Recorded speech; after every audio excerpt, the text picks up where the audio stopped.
Chapter 1. The moment. I wiped the cake from my face and slowly looked around the room. Laughter filled the air, loud, careless, cruel. My daughter-in-law was still smiling, and my son avoided my eyes. No one spoke up. No one defended me.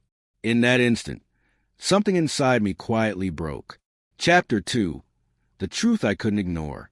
As the laughter continued, a realization settled in deeper than the insult itself. I had spent 70 years earning respect from strangers.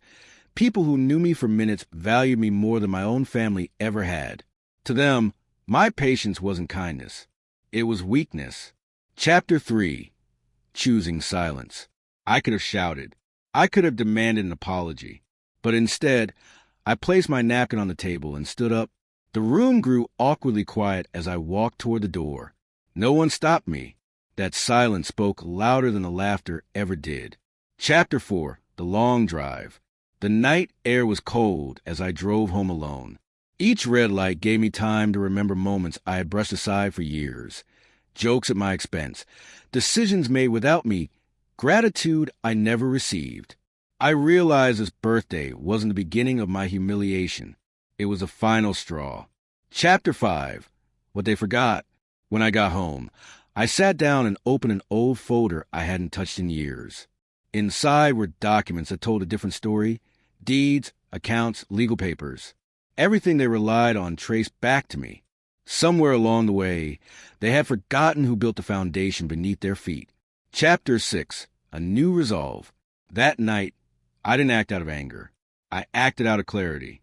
I made calls. I changed plans.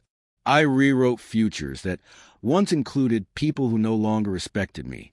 With every decision, I felt lighter, like I was finally standing up straight again. Chapter 7. When reality set in. Days later, the phone began to ring. Messages followed. Confused at first, then apologetic. They suddenly remembered my value when things started slipping away. But respect that arrives only after consequences isn't respect. It's regret. Chapter 8. Never again. I never returned to that house. I built a quieter life, one filled with peace instead of mockery. They never laughed at me again. They never saw me as weak again. Because the day I walked out silently was the day I finally chose myself.